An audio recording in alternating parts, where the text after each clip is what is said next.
Tere, armas Rahvaülikooli rahvas! Ütlemata hea meel on teid tervitada kas või kahes mõõtmes, kas või video vahendusel. Loodan, et te olete kõik terved ja samas ka reipad ja rõõmsad.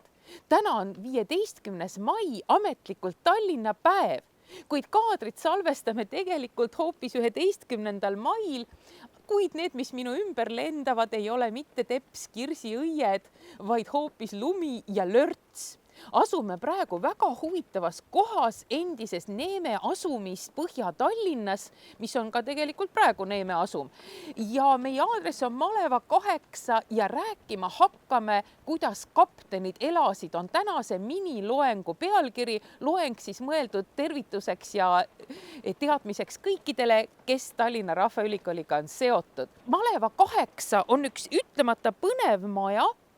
30. aastate vältel ehitati siis siia Neeme asumisse päris mitmeid ühepere villasid, mille mõte oli, et nendes oleks mugav, tore ja niisugune sõbralik elu. Ja kõik need inimesed, kes siia endale kodud rajasid, olid ka nagu ühtasi väga sellise kogukonna tundega seltskond ja neil oli väga palju toredaid ja vahvaid plaane, mida siin edasi teha. Otsustati, et siia kanti tuleks rajada eraldi park koos lastemängualadega, kus siis lapsed kohalikud saaksid hästi palju nagu veel igasuguseid ronimisredeleid ja liivakaste.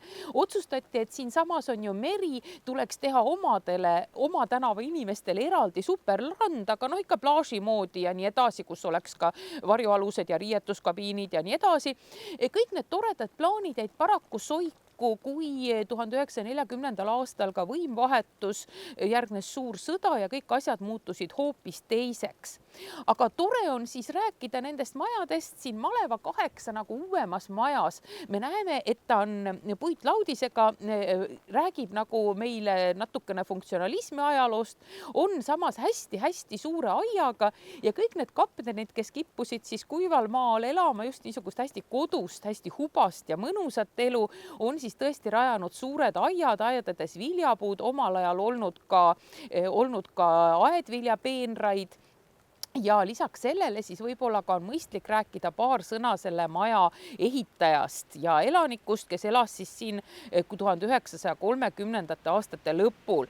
Kapten Karl Tiitus on kahte moodi seda nimega kirjutatud, sündinud 25. septembril 1889 koos oma kaksikvenna Mihkliga. Kaksikud olid selles mõttes toredad, et mõlemast said laevakaptenid. Mihkel, peale selle oli veel ka loots. Ja üks huvitav moment võib olla, et kui enamik Tallinna kapteneid, kes siin siis hiljem elasid, on ikkagi kas Heinaste merekoolist või Käsmu merekoolist, siis Tiitused olid Peterburi või hilisemast Petrogradi merekoolist pärit. Ja lisaks sellele ka kanged patrioodid. Kui me näeme siin ka praegu koduõuel ka uuel ajal lehvib Eesti lipp vardas ja on teda väga ilus vaadata. Võib-olla on ka tore mõelda, et see patriotism või isamaalisus oli siis Eesti kaptenites ka sees, et nad ei nimetanud oma laevu mingite peente võõraste nimedega, vaid laevad, mille peal Karl sõitis, kandsid siis nimesid ja mille osanik ta oli, kandsid siis nimesid näiteks Kodumaa, Läänemaa, Sulev, Kai, Mai, niisugused toredad Eesti nimed. Ja kaksikvend Mihkel oli ka ühtasi vabadussõjas osalenud, pälvinud ka Vabadusristi 1-3, aga tema meid ju praegu huvitab märgatavalt vähem, sest tema siin elanud ei ole. Karliga aga lõppes saaga selles mõttes julmalt, et arreteeritud, süüdistatud Nõukogude vastases tegevuses ja siis 1941 52-aastaselt ta 24. novembril hukkub siis Siberis vangilaagris. Mees on kadunud, aga tema maja on alles ja tore on mõelda, et üks niisugune tõsine kaptenimaja mererannas jääb ka kindlasti alati oma peremeest mäletama, nagu meiegi. Mitte igal kaptenil ei ole olnud isiklikult enda nimega laeva. Kapten Rudolf Sergol aga oli. Jausa küla mehed Hiiumaal olid väga ettevõtlikud ja olles ise laevakaptenid, olid nad ka reederid ja laevaomanikud.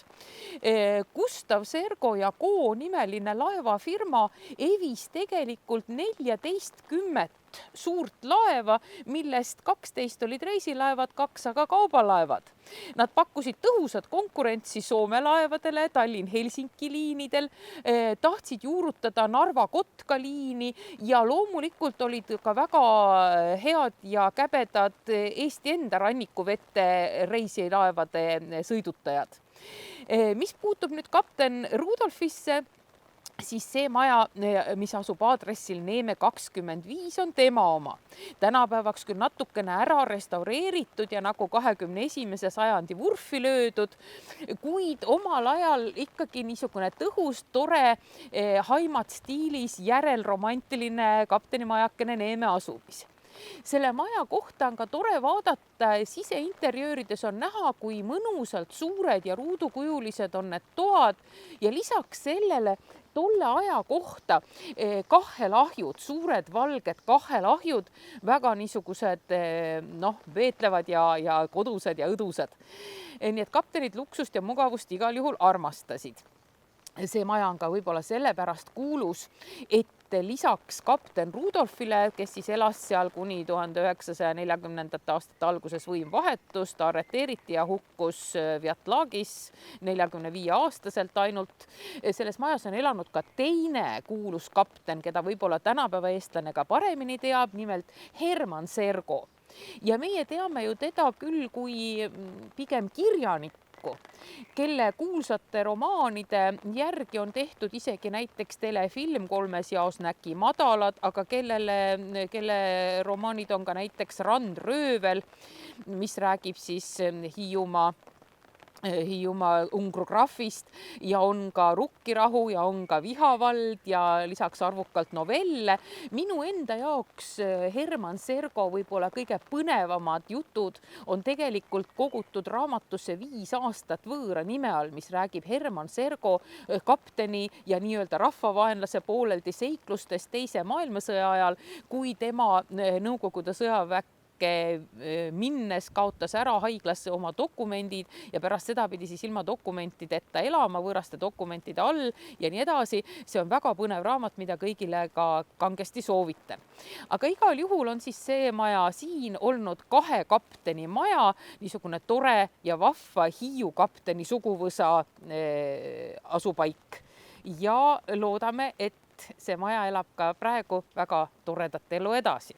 Kui te panete ka tähele, siis siin on suurel hulgal õitsvaid kirsse ja juba vist ka pirneploome hakkab tulema, nii et ka need aiad on Neeme tänava asumised, siis kaptenite aiad on ka väga niisugune iseloomulik nüanss Neeme asumile. No oleme nüüd vaadanud juba 2 kapteni maja, tekib kohe küsimus, et millised olid siis need suured kaugesõidulaevad, need aurikud, mille rahadega need majad ka ehitati. Ja nendest laevadest on ka pildid täiesti olemas. Siin näiteks on üks laev, mille omanik või osanik on olnud kapten Johannes Valvur, kes elas samamoodi Neeme asumis, temale kuulus maja Neeme 8. Johannes Valvur sõitis merd, aga sealt edasi läks asi huvitavamaks. Nimelt samamoodi Hiiumaalt pärit olnud valvurid, nende algne perekonna nimi oli veel Mulk või Mulk, aga nad muutsid selle ära, et oleks ilusam. Põnev on siis teada ka seda, et mindi suure hulga inimestega perekonnaga ära eksiili ja elati siis üle maailma, osad valvurid San Franciscos, kus üks pereliige pidas lausa oli koolijuhataja, tema poeg Eesti eksiilvalitsuse sotsiaalminister, aga Joosep Valvuri poeg Gerald pani kanna maha hoopis Sydneys Austraalias. Geraldi vend Heinrich Heino aga jäi Eestisse. Ja nüüd ongi selline põnev moment, et ehitati maja Nõmmele, et seesama poeg saaks selles majas siis elada.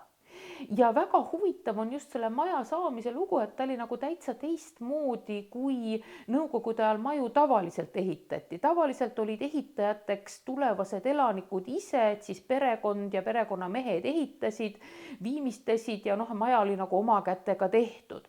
See maja erandlikult siis on tehtud nende rahadega, mis saadeti Sydneyst, konverditi Nõukogude rubladeks ja selle eest palgati ehitajad, mis siis omanike sõnade järgi olevat ka ehituskvaliteedis halvas mõttes peegeldunud.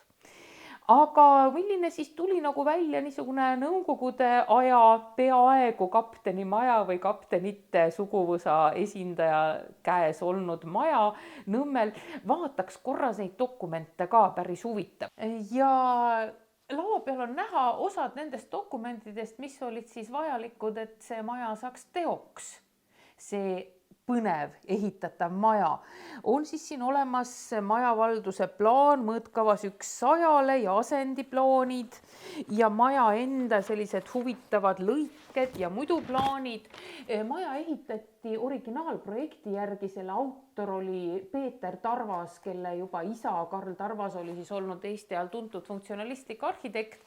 Peeter Tarvas ehitatud muuseulgas, ta on ka üks näiteks Sõpruse kino autoreid ja talle kuulub ka päris põnevaid stalinistlikke tüüpprojekte. Aga praegu selle maja juurde tulles tähtis oli ju just see, et sellist maja ehitades oli ette antud, kui suur see maja tohib olla, et enam-vähem 80 ruutmeetrit elamispinda ja 100 ruutmeetrit natuke peale kasulikku pinda rohkem ei tohtinud olla, et muidu olid kapitalist. Ja see maja siis 1955. aastast alates projekteeritud, natukene rikub kõiki neid reegleid, et hilisemad ülemõõtmised on siis tunnistanud, nagu ka omanikud omal ajal tunnistasid, et natukene varastati siis neid ruutmeetreid, et iga ruum on pisut suurem kui plaanil, et plaanid ei ole täpsed, kuna taheti saada pisut suuremat elamist. Et võib-olla on huvitav teada, et kui riik kehtestas reeglid, siis neid reegleid ka siiski sai rikkuda. Lisaks majale on muidugi tore ka vaadata nendest plaanidest, et näiteks krundi peal on märgitud ära 2 kasvavat mändi tagumise värava juures ja need männid kasvavad siiamaani, et kui maja sai valmis 1961 ja praegu meil on aasta 2020, et siis nagu juba mingi 65 aastat tagasi olid need männid täpselt samas kohas. Hirmus tore on mõelda, et midagi on maailmas nii püsivat. Kuid seal Nõmme mändide all on tegelikult ju ka teisi põnevaid maju ja kutsun teid kulgema meie viimasesse peatuskohta kapten Oskar Tiidemanni villa juurde. 1939. aastal on Tallinna autoregistris registreeritud luksusauto Buick numbrimärgiga 1801. Selle omanik on kaugsõidukapten ja firma Käsmu laevaomanikud osanik Oskar Tiidemann. Oskar Tiidemann vajab seda autot vägagi, sest tema elukohaks on sellel ajal juba saamas villa tänapäevase aadressiga Võidu 8, Võidu ja Näituse tänava nurgal Nõmmel. Kapten Tiidemann on asja võtnud ette väga suurelt.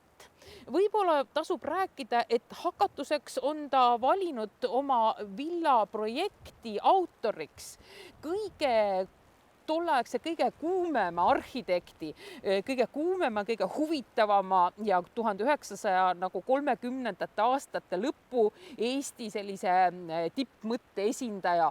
Arhitekti nimi on Elmar Lohk. Elmar Lohk on juba noorena teinud endale ilma kas või sellega, et on võitnud koos Herbert Johansoniga Kaunase ohvitseride kasiino projektikonkursi esimese koha ja see kasiino on siiamaani Kaunases olemas. Aga ta suudab suurepäraselt siduda kokku väga nõtkelt funktsionalismi esteetika, kus siis on nagu kastmahud ja selline praktilisus, aga kuna kõik Eesti vähegi rikkamad inimesed ikka tahavad natuke ka näidata, et me oleme ju jõukad, siis ta keevitab külge väikesi detaile, mida hiljem on Mart Kalm hakanud nimetama esindustraditsionalismiks, et me siis nagu oleme esinduslikud, kuigi konservatiivselt traditsioonilised. Oskar Tiidemanni villa Nõmmel on Nõmme silma paistvaim eramaja kahtlemata, ka suurim ja mahukaim. Krunt on ka tänapäeval väga suur, kusjuures krundist on nõukogude ajal tükike, küllalt suur tükk tegelikult äragi võetud. Ja selle villa idee oli, et ta kätkeks endas, pange tähele, praktiline Eesti mõte, kätkeks endas 2 üürikorterit alumisel korrusel, kumbki 5 tuba suur. Aga ülemisel korrusel oleks siis majaomaniku enda 8 toa suurune korter. Luksuslik loss ja seda paleelisust on siis ka omanik hakanud rõhutama väga mitmel moel. Ütlen kohe ette ära, et me ei pääse siia majja sisse, kuid siin on ka säilinud erakordselt huvitavad interjöörid, stukkkaunistuste ornamentidega laed, ikka selle traditsionalismi vaimus. Ja tore on ka näha, et ruumi jaotuses on siis järgitud ka nagu sellist voolava ruumi põhimõtet, et suuri tiibuksi on võimalik avada, kokku lükata, teha nagu suuremaid ruume. Üks läheb teiseks sujuvalt üle, võib ka lahku lükata ja nii edasi. Rääkimata kaminatest, kaminavõredest ja muust säärasest kraamist. Aga vaatame ehitist praegu küll väljast. No hakatuseks on seal siis sellist kerget terrassiitkroffi ja Elmar Loh, kui me peame meeles, siis ka näiteks Tallinna kesklinna Vabaduse väljaku hotell Palace mõjub tegelikult üsna selle maja moodi. 1938 on siis Tiidemanni villa projekt, Palace natuke varasem. Eeksmaja, samamoodi Vabadusväljak 10 on siis samamoodi autoriks Lohk. Ja on ta teinud ka enne linnavillasid, Kadriorus, Lahe tänav 6 ja nii edasi. Aga siin Nõmme villa puhul siis on kapten Tiidemann võtnud andnud käsu, et teeme siis nii palju uhkust ja ilu kui võimalik. Hakatuseks kas või maja ühel fassaadil on tõesti kuju, mehe kuju lainetava mere taustal. Täna, kuna ilm on nii jõle, on sinna ka endale pesa teinud väike orav. See ei olnud Tiidemannile ka Lohul sinna sisse projekteeritud. Ja huvitav on ka see, et nõukogude aja lõpus nagu öeldi, et selle kuju autor on teadmata või et nagu kogu see ilus pannoo, kus on siis me näeme kajakaid ja aurikut ja meest, kes tõstab kätt tähtede poole ja tema all vahutavaid laineid, et me ei tea, kes on autor. Autor on tegelikult väga selgelt teada ja see autor on tolle aja küllaltki tunnustatud Juhan Raudsepp. Eestlane tunneb teda Tornide väljaku naise figuuri järgi, kes hoiab pea kohal kaussi, millest tuleb välja purskkaev, aga kapten Tiidemann tundis seda kujurit väga hästi, kuna Eesti kõige kaunemaid hauamonumente Käsmu kalmistul asuv Signe Tiidemanni, kapten Tiidemanni tütre, noorelt surnud tütre hauamonument, põlvitav alasti figuur, kes hoiab kaussi lilledega, on siis sellesama Raudsepa oma. Ja nüüd Raudsepal ka siin suurepärane võimalus siis dekoreerida kapteni villa üks fassaad. Ikka tõesti ära dekoreeritud, teist sellist Tallinnas nagu ette tuua eramajade pealt küll ei ole. Aga võib-olla kulgeme natukene edasi, vaatame seda võrratut villat ka natukene teiselt poolt. Kui te näete siitpoolt maja, siis nii-öelda aia poole on toodud basseinikene ja siin on olnud väga kaunis terrass, kus võib ka juua kohvi, aga et ka ülemise korruse rahvas saaks omakorda kohvitada, siis on olemas ka 2 pool ülemist korrust suured sümmeetrilised rõdud ja neid toetavad sambad, kui te näete, sammaste peal on Bütsantsi kapiteelid, need on ka suhteliselt nagu niisugused põnevad ja natukene erandlikud, niisugune esindustraditsionalism, kerge Eesti varjundi, Eesti hõnguga on sees.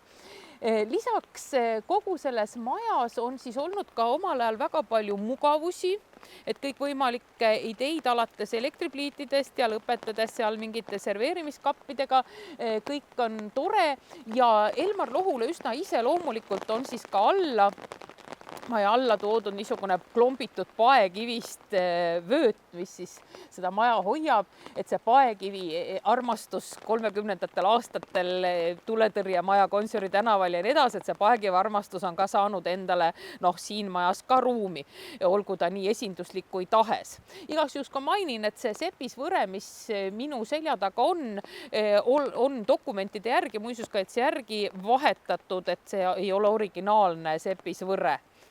Ja siin majas jätkub tõesti kõike alates lihtsalt dekoratiivsetest vaasikestest rõduservadel ja lillekausikestest 2 pool treppi, aga on ka suuri dolomiidist ukse ja aknaraame ja kõikvõimalikku muud kraami. aga kapten Tiidemann ise siin majas väga elada ei jõudnudki, peale tuli nagu ikka ja alati Nõukogude võim ja kapteni elu võis teise suunda, samas maja rekvireeriti ja kuulutati Nõukogude omandiks. Vahetult pärast teist maailmasõda asus siin lühikest aega lastekodu, mis oli päris hea idee. Aga lastele ei jäänud see mänguplats, see suur park ja õue kuigi kauaks. Otsustati siis pärastpoole, et sellest võiks saada hoopis Nõukogude Eesti Vabariigi valitsuse residents, ametlik residents, kuhu näiteks majutada tähtsaid külalisi, kes siia tulevad. Ja siin see on ööbinud siis külalistest näiteks Iraani šah, kui ta väisas Tallinna 70. aastate alguses ja tema abikaasa Shahina Farah, nemad on siin ööd veetnud, aga on siin ka korraks maganud näiteks Dalai Lama juba uuemal Eesti ajal. Uuemal Eesti ajal kuulus ka riigi kinnisvara hulka, aga mingil ajal otsustati, et riigi kinnisvara peaks vähendama ja andma seda siis müüma erakätesse, vahendeid kasutama riigi hüvanguks. Ja täna ma ütleks, et sellel majal tõesti ei ole elu sees. Juba palju aastaid on see maja keset Nõmmet küll hästi konserveeritud, kuid ikka kukub siit-sealt krohvi, ikka on nagu selline sumbunud õhk sees, ikka puuduvad akendel kardinad ja öösel on see maja nagu tondiloss, valgus ei paista. Au! Aktsiaselts Hõbevara. Palun tehke selle majaga midagi. See suurepärane kinnisvara ei tohiks olla lihtsalt muinsusega mälestis. Ta peaks kuidagi moodi olema elus, sest kõik, mis on elus, on nagu 1000 korda meeldivam nii silmale kui ka ajale vaadata. Ei jää siis nagu ajale jalgu. Ja selle kapten Tiidemanni villa üleskutsega ma lõpetaksingi jutu sellest, kuidas kaptenid elasid. Tore oleks, kui nad elaksid ka tulevikus, kui need väärikad ja vahvad kaptenimajad ikkagi oleks kasutusel sellena, nagu nad on algselt mõeldud elamutena. Aitäh teile! Jääge terveks, olge rõõmsad!